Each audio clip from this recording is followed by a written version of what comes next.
Good afternoon.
In Nacogdoches, Texas, where she majored in biology and graduated in 1995.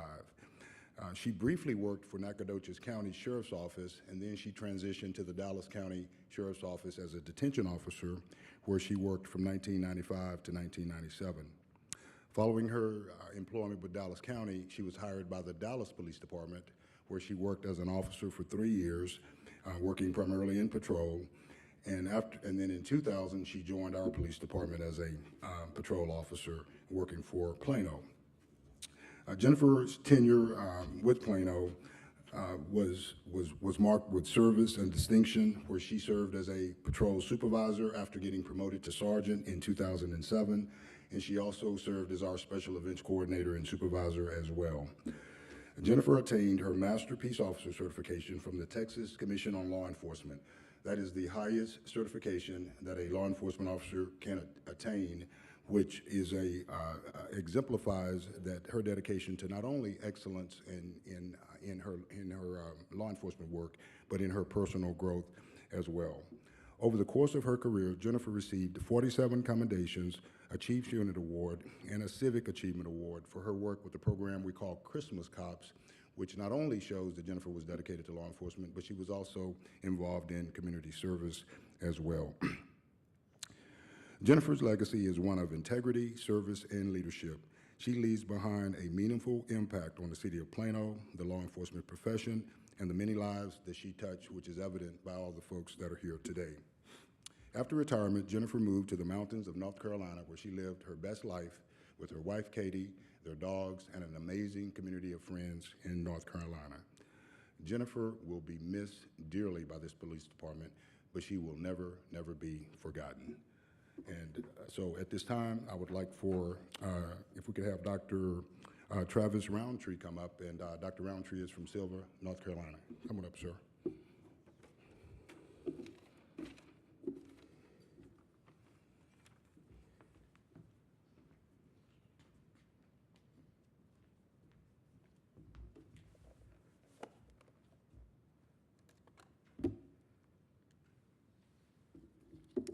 Texas. She has West Virginia in her bones, but the dust of Texas is in her blood. In her lungs, the way she saunters, side pistol missing now, but yet she delivered justice and care to those who needed it. She served a long career of lovely beauty and the unimaginably unspeakable. Both reside in her. A duality that she lives with as she looks upon the Cap Mountains, the driveways still full of snow and ice, dogs wanting to run, play, fetch, running wild around her feet. Her wife upstairs working. They're home together up on the hill. She's grateful for another year, this place, the peace this place gives, the friends she has, the family afar. Warm gratitude abounds on this chilly day. Welcome back to the stage, Bill.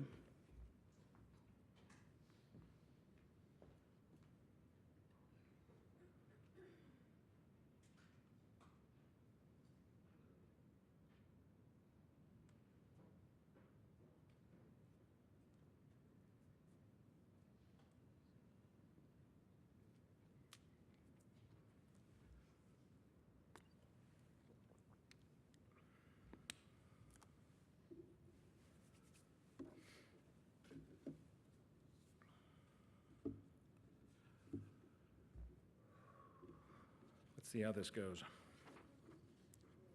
I didn't quite make it through the welcome, so. For those of you who don't know me, my name is Bill Heine. I am both honored and deeply saddened to be standing before you today.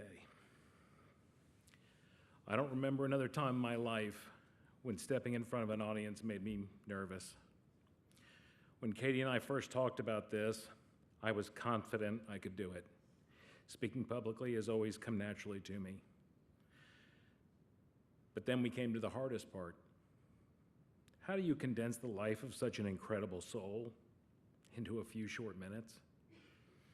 The truth is, you can't.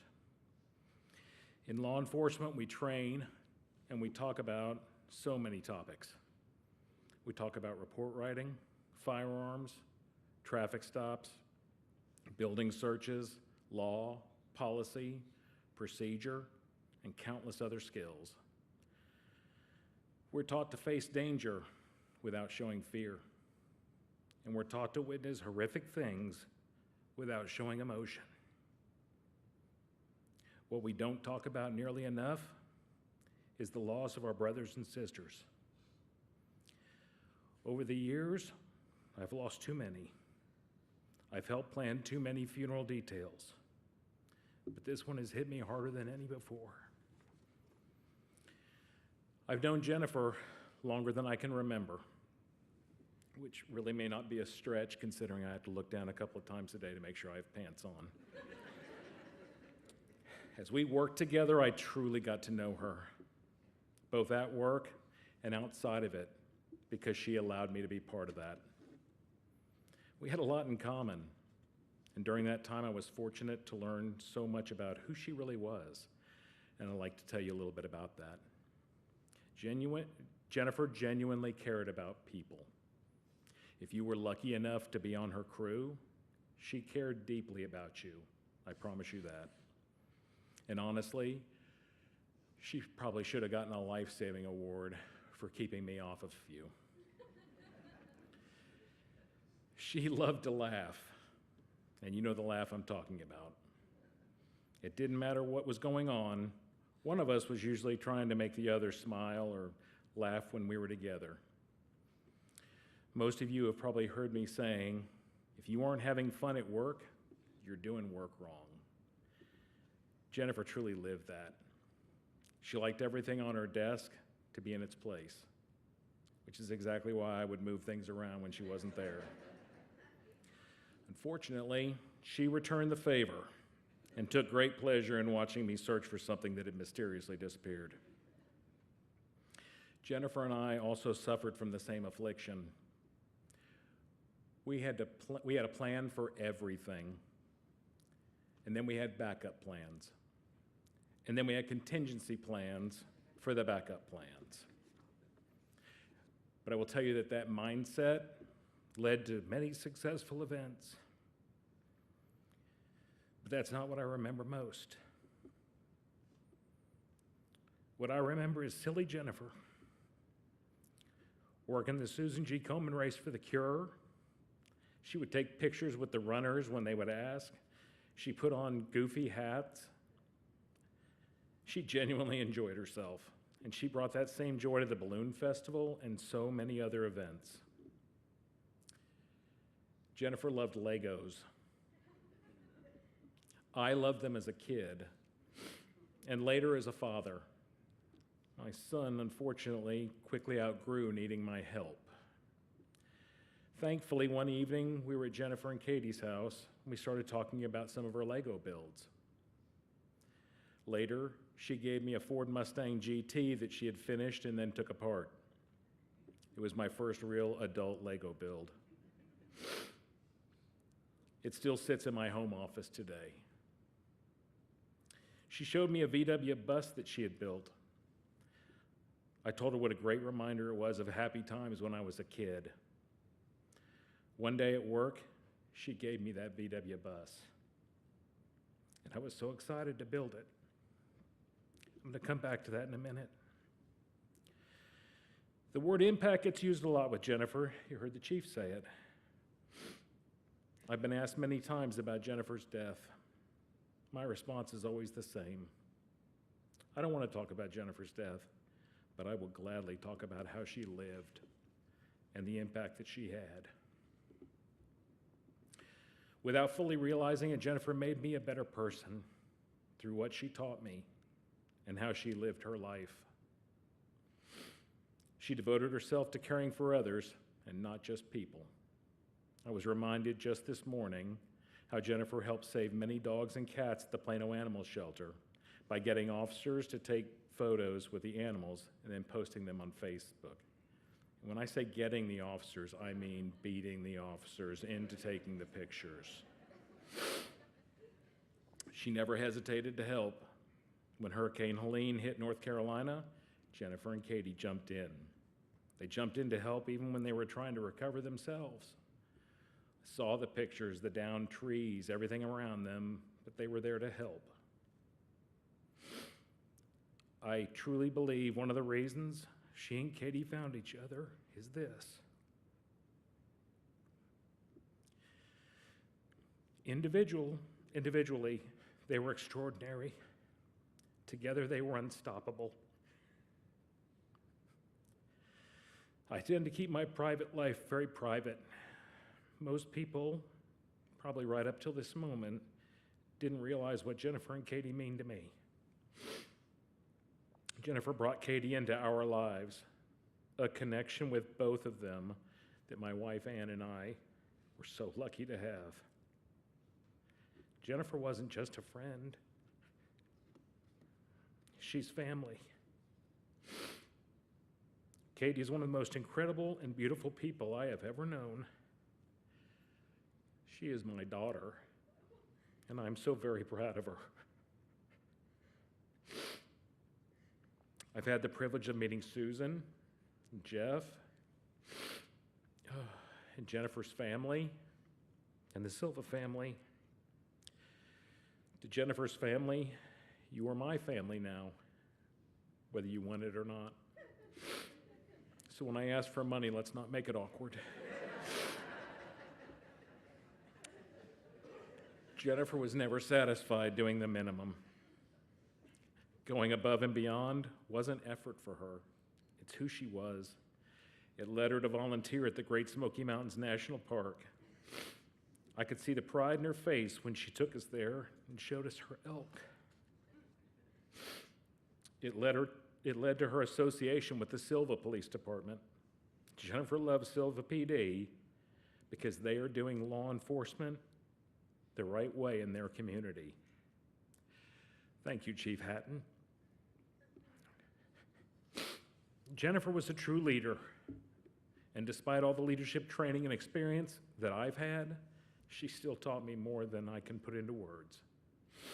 This past Wednesday, a quote appeared in my email, and I believe Jennifer had something to do with that. Leadership is not about a title or a designation. It's about impact, influence, and inspiration. Jennifer was the embodiment of that quote. She was so excited to begin retirement and a new chapter in Silva with Katie. When Ann and I visited and saw the community they'd become part of, I knew immediately she was exactly where she belonged. I could see the impact she had on the community, and just as clearly, the impact the community had on her. To the Silva community, thank you for being here today, in person or watching from home. And thank you for treating Ann and me as your family while we were there, because you are truly part of ours. And while I'm thanking people, thank you, Susan, for giving all of us Jennifer. She is a priceless gift. I could speak for hours about Jennifer, but I promised I would keep this somewhat brief, and I really don't want to get played off the stage by the staff. So I'm going to close with this. Don't wait. Take mental health seriously. The department provides resources for a reason. Use them. Don't wait. Jennifer often said and even wrote, "Live your best life." That wasn't just a saying, it's how she lived. And it's something I encourage all of you to do. Don't wait.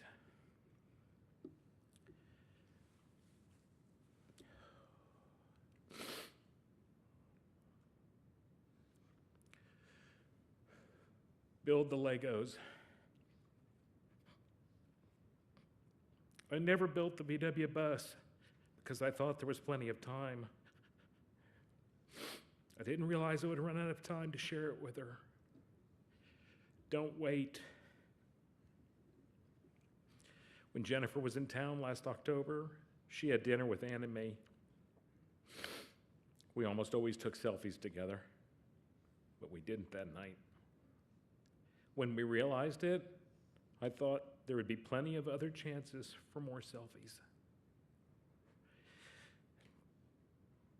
Take the picture, even if you're not picture ready, because you may not get another chance. Don't wait. And tell the people you love that you love them every chance you get. The next moment is never guaranteed. Don't wait. I will miss my friend. I will never forget her. And I will always love her.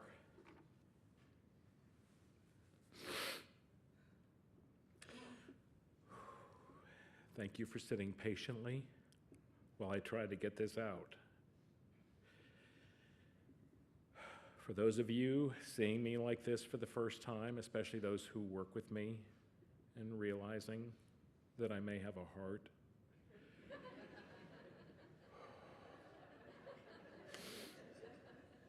you're fired.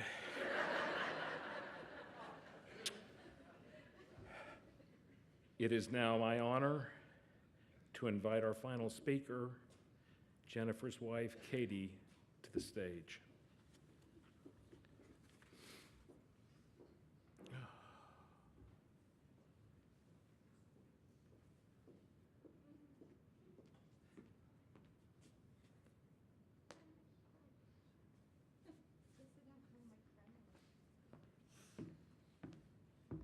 Oh, hi everybody.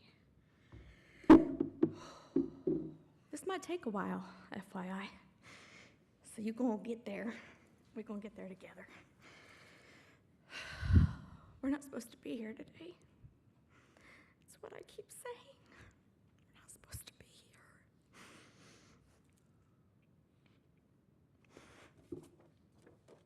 All right. Good afternoon. For those of you that I haven't met, my name is Katie, and I had the absolute honor of being married to Jennifer. In the last 7 years we were together, our adventure took us from Dallas to the mountains of North Carolina, where we landed 4 years ago and built the life of our dreams. A mountain lodge, staring at the mountains. 4 dogs, and the most recent addition, a formerly homeless mountain cat that Jennifer loved so much. We made it our home.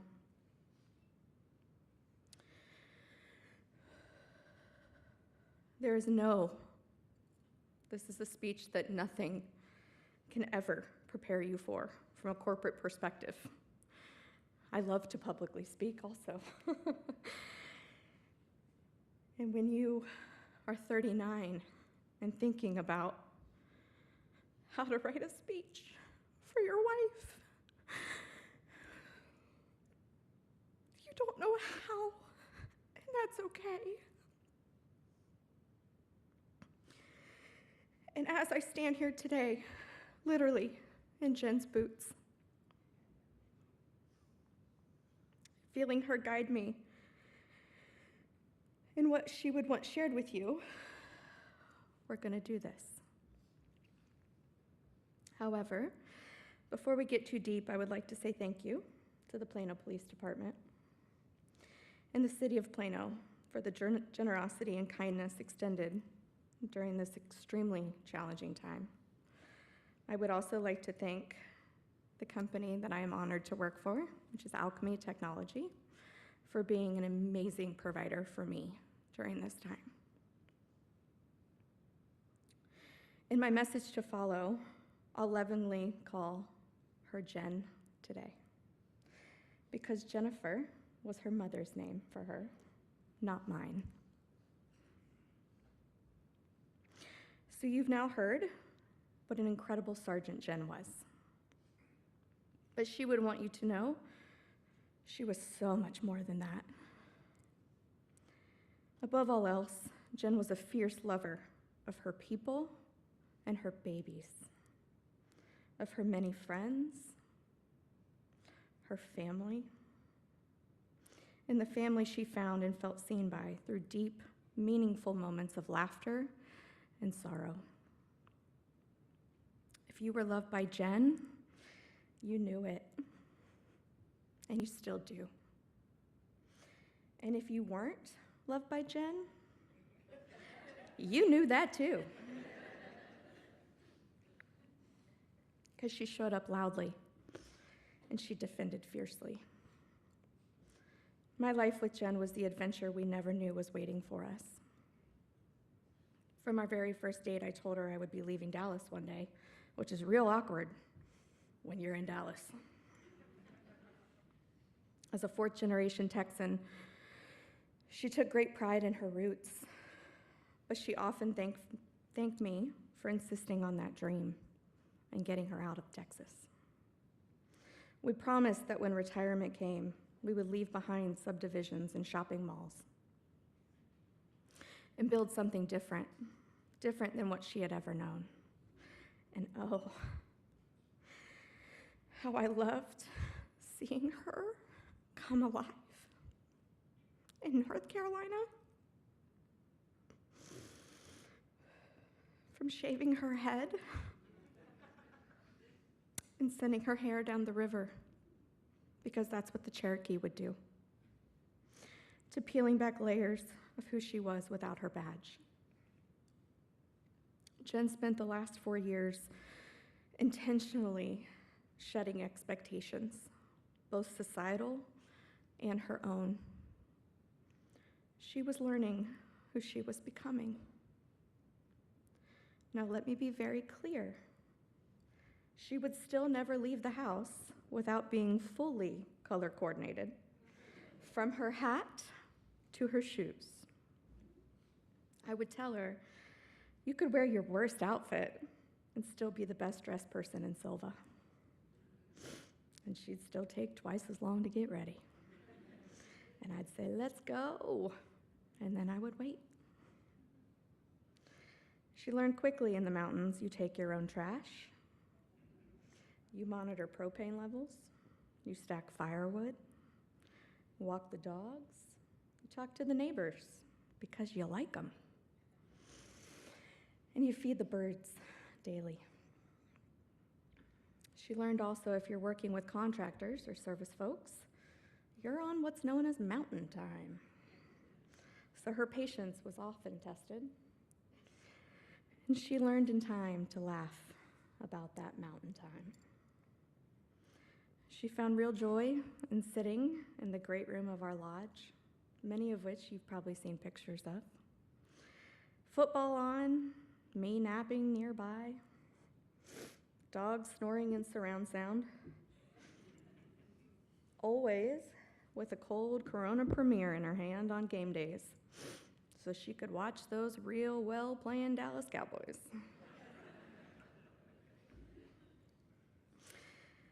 Jen could also be found petting all dogs. You may see one here today that was very special to her. She would often say, let's go pet that dog. Or she'd leave me at the brewery to go pet a dog. And then I'd come back. Jen started dances oftentimes out of thin air. She started many dance parties in Silva, dance circles, at my work trips, and anywhere music existed. She didn't care who watched or who joined. Her love for dancing and laughter was pure childlike. Some of my favorite memories will always be her dancing with our children's friends or our dogs. From her first brewery dance at 2 months old with Riley,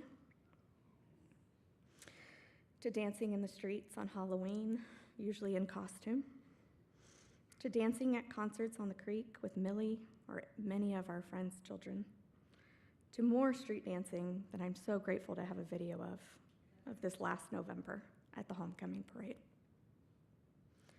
She'd drag me onto the dance floor at any chance, where we'd likely argue about who was leading. So mostly, I've watched Jen dance, and I loved watching her dance.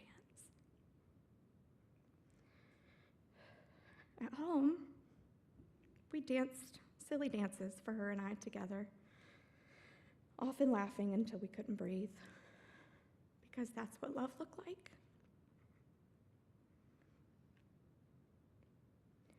Jen loved joy and laughter. She thought she was hilarious. And we know she was.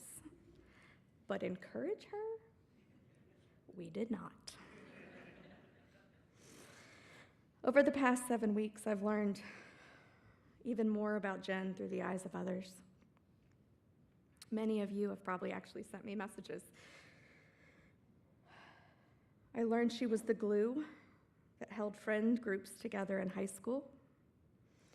She was a popsicle hustler in her friends' homes growing up in Allen. A skill that later evolved into, can I steal a beer at our friends' houses?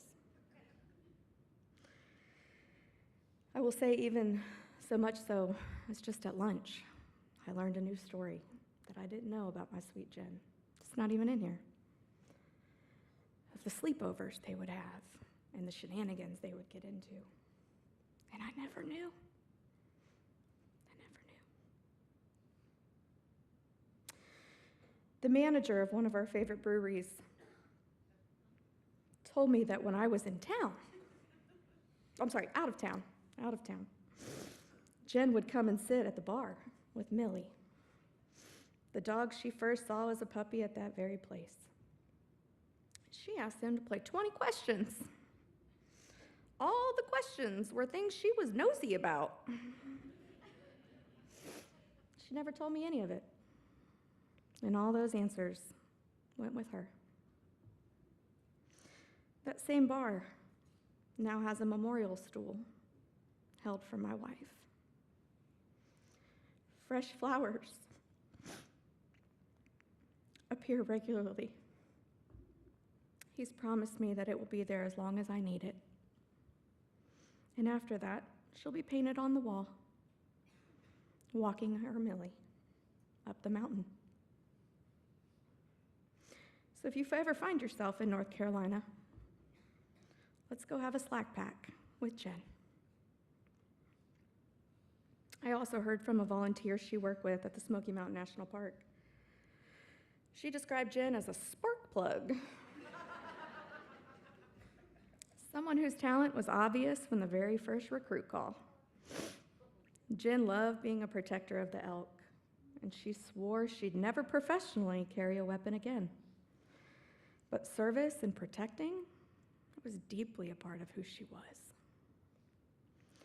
So let me take this space that I have in front of all of you to educate you real quickly in Jen's honor.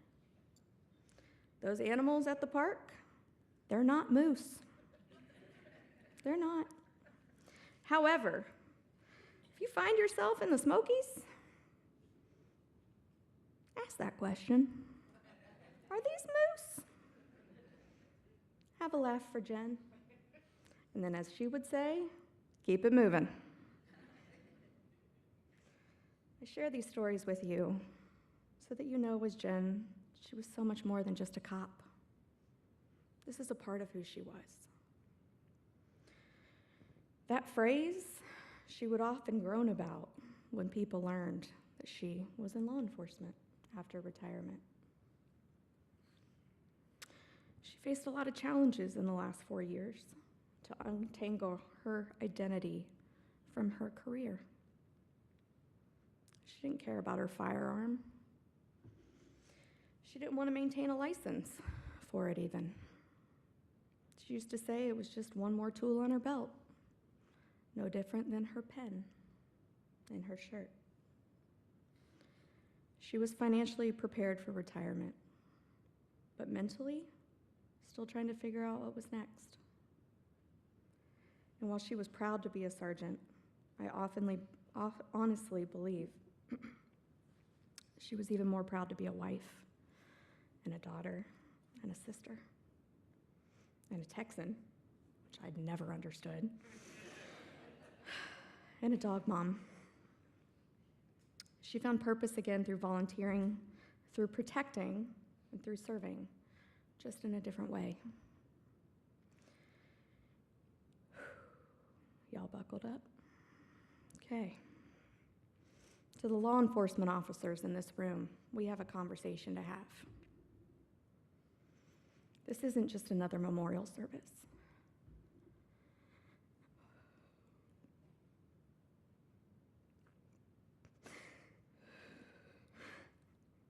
This one is Jen's.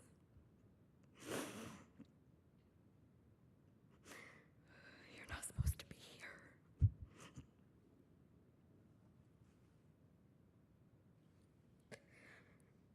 So my message to you is this: heal your wounds. Find your purpose outside of your badge. I can only carry half of the story. I have the side of the spouse, and I need you all to help me write the rest. I know now, fortunately, what it means to be the widow of an honored officer. I've heard many times in the last 7 weeks, including from some of you even today, I can't imagine what you're going through.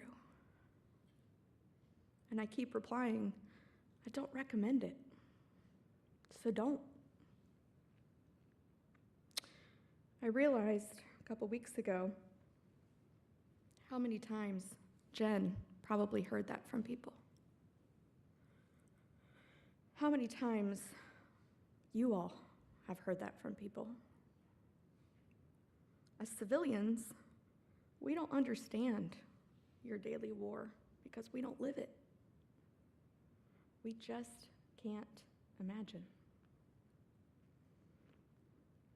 We don't know what you see, the weights you carry for all of us, or what visits you when you try to sleep at night and close your eyes. As a spouse, I learned to not ask, how was your day?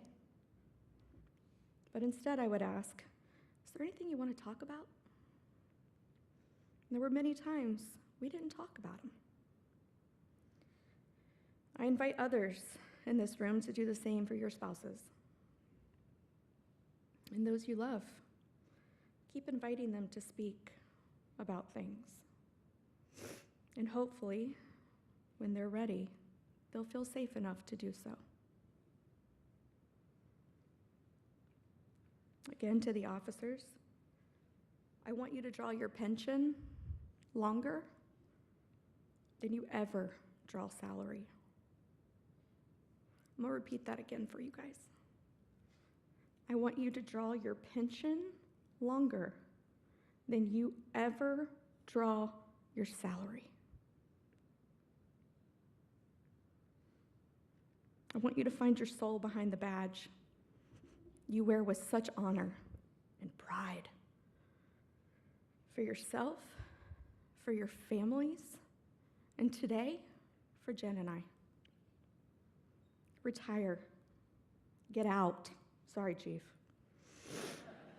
Lean into healing. And then let's do the work of building something better for for those who've served. Let the new young officers come in and prove what they got. Let them mess up. Leave it to them. Don't live in what you did, but carry forward a new legacy. Jen was working hard on living authentically and vulnerably, and that's real ugly, and that's real hard.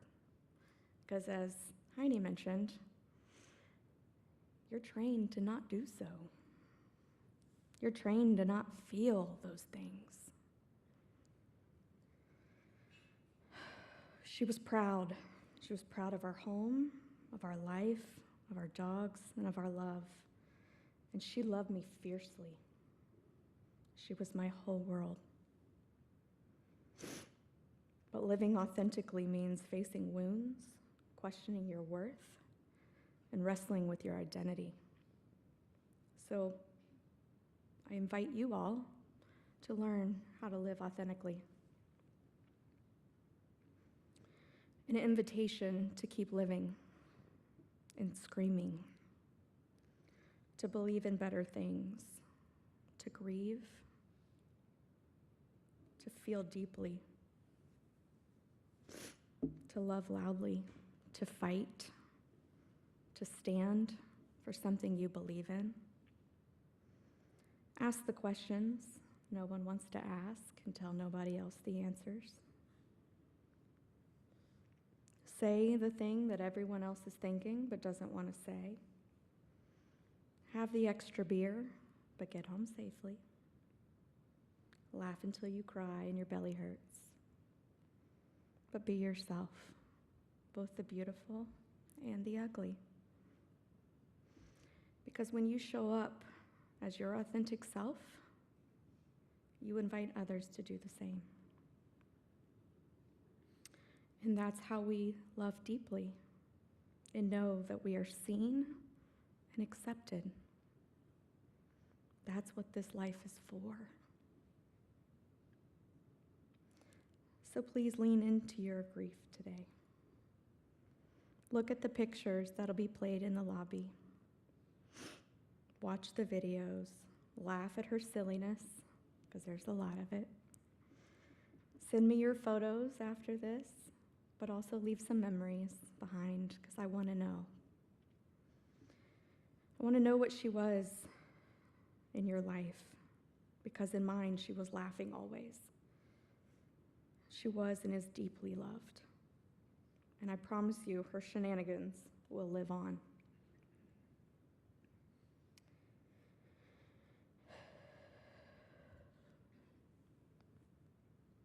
To my Jen, I choose you today.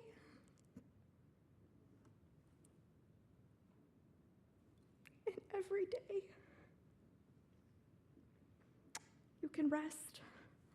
You can rest, my love. I'll take care of things from here. And I'm sure I'll be cursing you all along the way. I love you.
This concludes today's celebration.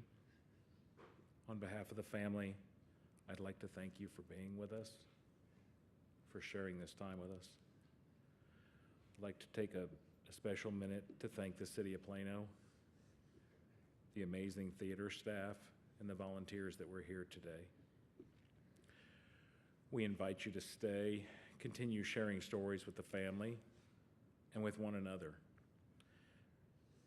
Memory cards are available throughout the lobby.